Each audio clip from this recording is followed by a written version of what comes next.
Hello, જય માતાજી, જય શ્રી કૃષ્ણ। આજની વાર્તા શરૂ કરીએ પહેલાં વિડીયો ગમે તો લાઈક અને શેર કરી દેજો। ચેનલ ઉપર જો તમે નવા હોય તો ચેનલને સબસ્ક્રાઈબ કરી દેજો। તો ચલો શરૂ કરીએ આજની વાર્તા। તમારું ભાગ્ય લખવું। અરે પિતાજી, ચિંતા ના કરો અને માતાને કહો કે મારું ખાવા પીવાનું સારું ચાલી રહ્યું છે અને અભ્યાસ પણ ખૂબ જ સારો ચાલી રહ્યો છે। અહીં બધું સારું છે અને ખૂબ જ જલ્દી મીઠાઈ ખાવાનો દિવસ આવશે। ચાલ પપ્પા, હવે હું ફોન બંધ કરી દઉં। કોચિંગનો સમય થઈ ગયો છે। ફોન પર તેના પિતાને આ કહ્યા પછી રાઘવ જમીન પર બેસે છે અને પોતાને એક વિચિત્ર ડરના પડછાયા હેઠળ જુએ છે। પછી બહારથી કેટલાક અવાજો આવવા લાગે છે। આ સાંભળીને રાઘવ તેના રૂમનો દરવાજો ખોલે છે અને બહાર આવે છે અને જોયું કે બધા એક સાથે ક્યાંક જઈ રહ્યા હતા। રાઘવે ધ્યાનથી સાંભળ્યું ત્યારે તેને ખબર પડી કે આજે પ્રિલિમિનરી પરીક્ષાનું પરિણામ આવી ગયું છે અને તે નોટિસ બોર્ડ પર મૂકવામાં આવ્યું છે। રાઘવ તરત જ તેના રૂમનો દરવાજો બંધ કરે છે અને તેને લોક કરે છે અને તેની જૂની સાયકલ પર બેસીને તેની પ્રિલિમિનરી પરીક્ષાનું પરિણામ જોવા જાય છે। રસ્તામાં ન જાણે કેટલાય વિચારો આવે છે અને ક્યારેક તે પોતાના માતા પિતાના ચહેરા જોવા લાગે છે અને ક્યારે આ બધાની સાથે તેને ખબર નથી પડતી કે તેની સાયકલ માહિતી બોર્ડ સુધી પહોંચે છે। માહિતી બોર્ડની આજુબાજુ ઘણી ભીડ હતી। કેટલીક લાઈનો રચાઈ હતી। તેમના પરિણામો જોઈને કેટલાકના ચહેરા ઉદાસ હતા અને કેટલાકના કપાળ પર ચિંતાની રેખાઓ દેખાઈ રહી હતી। કેટલાક લોકોની આંખો ભીની હતી જ્યારે કેટલાકના ચહેરા પર સ્મિત હતું। આટલા બધા ચહેરાઓ અને આટલી બધી લાગણીઓ વચ્ચે રાઘવ પોતાનો ચહેરો અને પોતાની લાગણીઓને શોધી રહ્યો હતો। પણ એક અજાણ્યો અને થોડો જાણીતો ડર પણ તેના મનમાં ઘર કરી રહ્યો હતો।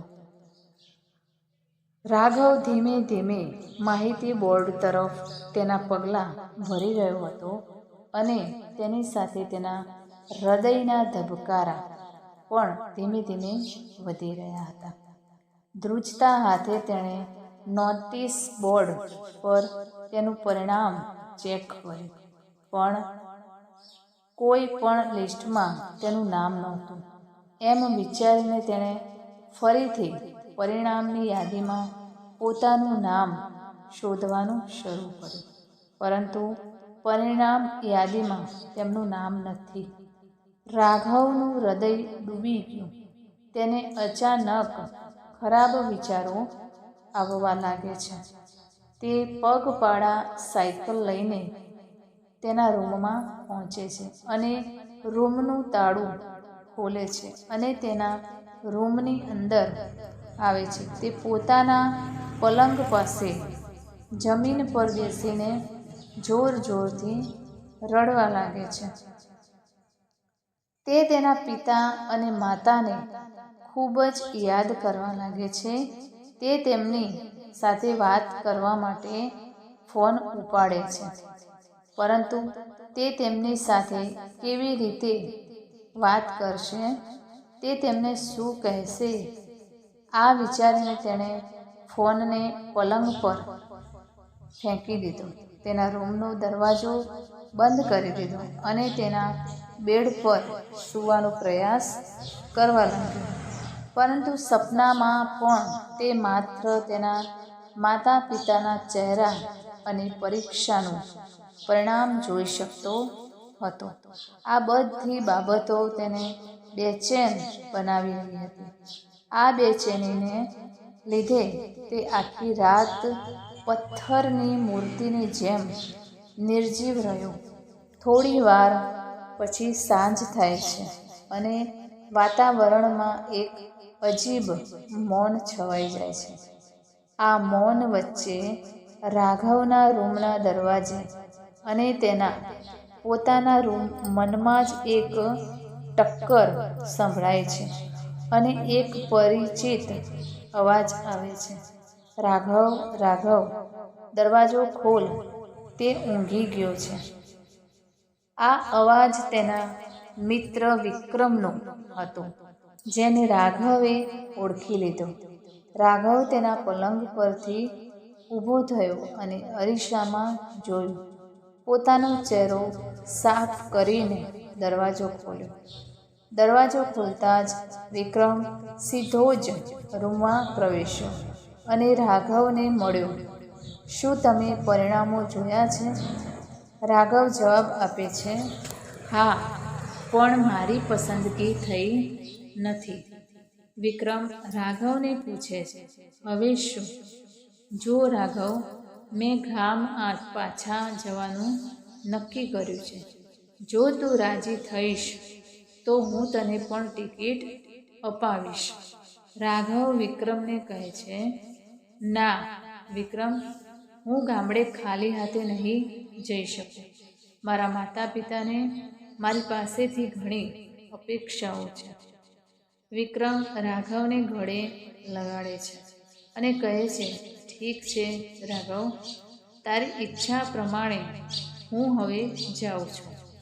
આવતીકાલની ટ્રેન મારી છે. થોડી વાર પછી રાઘવ તેની ખુરશી પર બેસે છે અને ટેબલ પર રાખેલ એક પાન બહાર કાઢે છે અને તે પેજ પર પોતાનું નવું ટાઈમ ટેબલ બનાવવા લાગે છે.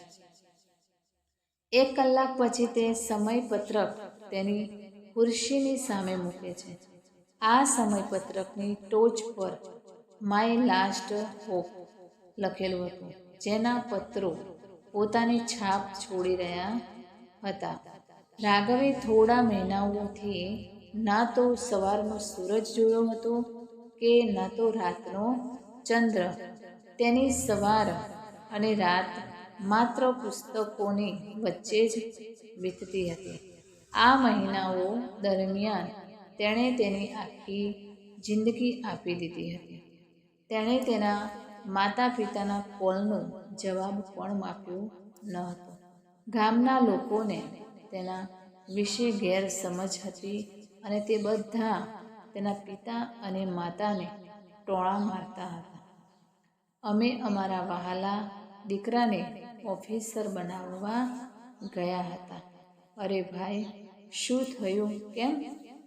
અરે ભાઈ, તે શહેરમાં ગયો અને ખોટો પડ્યો. વધુ શું છે? તે રાઘવના માતા પિતાને આ બધી ટોણો સાંભળીને ખૂબ જ દુઃખ થયું. પરંતુ તે કોઈક રીતે આશાને પકડી રાખવામાં સફળ થયો કે એક દિવસ તેનો પુત્ર ચોક્કસપણે અધિકારી બનશે અને તેને આ ગામમાં મળવા આવશે. આ આશા પર તે દરરોજ વિતાવતો હતો. રાઘવે પ્રિલિમિનરી પરીક્ષા આપી હતી અને તેનું પરિણામ આવી ગયું હતું, જેમાં રાઘવ પાસ થયો હતો. હવે તે મુખ્ય પરીક્ષાની તૈયારીમાં વ્યસ્ત હતો. 3 મહિના પછી મુખ્ય પરીક્ષાનો દિવસ આવી ગયો હતો. તેનું પરિણામ 5 મહિના પછી આવવાનું હતું. આ 5 મહિના દરમિયાન રાઘવ ડિપ્રેશનનો અનુભવ કરવા લાગ્યો. આ 5 મહિનામાં હતાશાએ રાઘવ પર સંપૂર્ણ કાબૂ મેળવી લીધો હતો. તે દરેક સમયે અને દરેક દિશામાં તેના માતા પિતા, તેનું ઘર, તેનું ગામ અને તેની પરીક્ષાના પરિણામો જોઈ શકતો હતો, જેના કારણે તેની ઉદાસીનતા વધવા લાગી. પછી તેણે પોતાની જાતને મદદ કરવાનું નક્કી કર્યું હતું.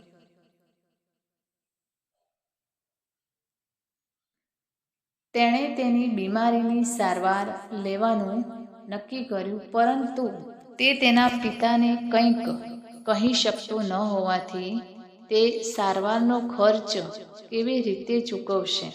તેણે કોચિંગ ઇન્સ્ટિટ્યૂટમાં શિક્ષક બનવા માટે અરજી કરી અને કોચિંગ ડિરેક્ટરે તેને એક તક આપી, જેને રાઘવે તેની તમામ મહેનતથી સફળતામાં પરિવર્તિત કરી. કોચિંગે તેને શિક્ષક તરીકેની નોકરી આપી, જે રાઘવે સ્વીકારી. તેણે પોતાના પ્રથમ પગારથી સારવાર કરાવી, જેના કારણે તે થોડા અઠવાડિયામાં જ સ્વસ્થ થઈ ગયો.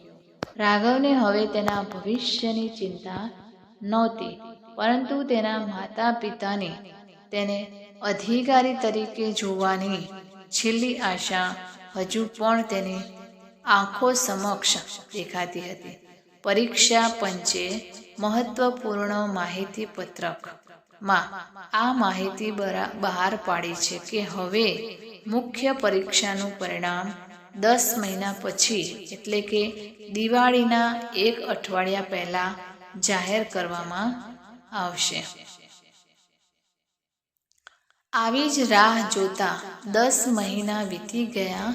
પછી એક દિવસ રાઘવને તેના પિતાનો ફોન આવે છે. રાઘવ ધ્રુજતા હાથે ફોન ઉપાડે છે. પિતા કહે છે, દીકરા રાઘવ, દિવાળી આવવાની છે. દીકરા, તારો ચહેરો બતાવવા આવ. આ દિવાળી અમારી સાથે જ ઉજવ. તને કોઈ તારી નોકરી વિશે પૂછશે નહીં. દીકરા આવ, દીકરા ઘરે આવ. અને બસ. રાઘવે કશું બોલ્યા વગર ફોન મૂકી દીધો. રાઘવ પોતાનો બધો સામાન પેક કરીને પોતાના ગામ પહોંચે છે. કોઈ તેને ઓળખતું નથી. ત્યારે એક અખબારવાળા ગામમાં આવે છે અને અખબારના પહેલા પાના પર રાઘવનો ફોટો જોઈને તેને ઓળખે છે. આ સમાચારની જાણ આખા ગામને થાય છે અને આખું ગામ તેના ઘરની બહાર ઊભું રહે છે. અને આ બધું જોઈને તેના માતા-પિતાની આંખોમાં આંસુ આવી જાય છે. આખો પરિવાર એક સાથે રડવા લાગ્યો અને રાઘવના હાથમાં તેના સમયપત્રકના પાનામાંથી મારી છેલ્લી આશા શબ્દો આંસુઓથી ભીના થઈ ગયા. તો મિત્રો, આ કહાની તમને કેવી લાગી તે કોમેન્ટ કરીને જરૂર જણાવશો. વિડીયો ગમ્યો હોય તો લાઈક અને શેર કરી દેજો. ચેનલ ઉપર જો તમે નવા હોય તો ચેનલને સબસ્ક્રાઈબ કરી દેજો. ફરીથી મળીશું આવા જ એક નવા વિડીયો સાથે, વાર્તા સાથે. ત્યાં સુધી નમસ્તે, જય માતાજી, જય શ્રી કૃષ્ણ, હર હર મહાદેવ. Thanks for watching.